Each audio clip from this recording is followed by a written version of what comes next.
అందరికీ నమస్కారం. రీసెంట్గా ఫేస్ చేసిన 2 సిచ్యువేషన్లకి నా మైండ్ బ్లాంక్ అయిపోయింది.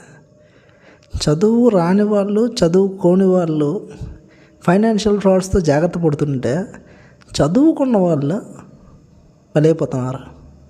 ఎందుకు అర్థం కావట్లేదు. ఒక అమ్మాయి ఒక 4 రోజుల క్రితం 770 రూపాయల శారీ కోసం 18,000 రూపాయలు పోగొట్టుకుంది. ఏదో ఇన్స్టాగ్రామ్లో ఆర్డర్ పెట్టిందంట, 770 రూపాయలకి శారీ పేమెంట్ చేసేసింది. పేమెంట్ చేసిన తర్వాత ఇది సరిపోదు, డెలివరీ అవ్వాలంటే 2,000 రూపాయలు కావాలంటే ఆ 2,000 రూపాయలు వేసేసింది. అలా ఇన్స్టాల్మెంట్స్ వైజ్గా 18,000 పోగొట్టుకుంది.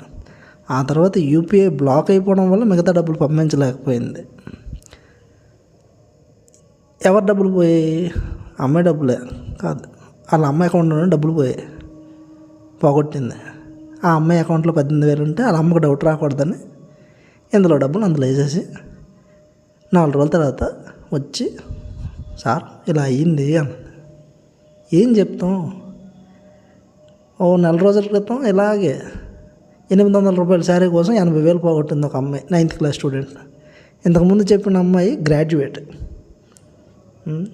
ఫైనాన్షియల్ ఫ్రాడ్స్ గురించి, ఫైనాన్షియల్ లిటరసీ గురించి ఇన్ని ప్రకటనలు ఇస్తుంటే, ఆర్బీఐ ఇస్తుంది, సెంట్రల్ గవర్నమెంట్ ఇస్తుంది, ఇంతమంది ఇన్ఫ్లుయెన్సర్లు చెప్తున్నారు, రెగ్యులర్ అడ్వర్టైజ్మెంట్లు వస్తున్నాయి, ఇన్ని న్యూస్లు వస్తున్నాయి.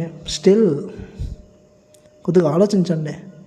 ఏదైనా కొనాలి అనుకుంటే 1-2 సార్లు ఆలోచించండి. 700 రూపాయల కోసం 18,000 పోగొట్టుకోవడం అనేది అదొక మూర్ఖపు చర్య. నవ్వాలో ఆడాలో కూడా అర్థం కాలేదు.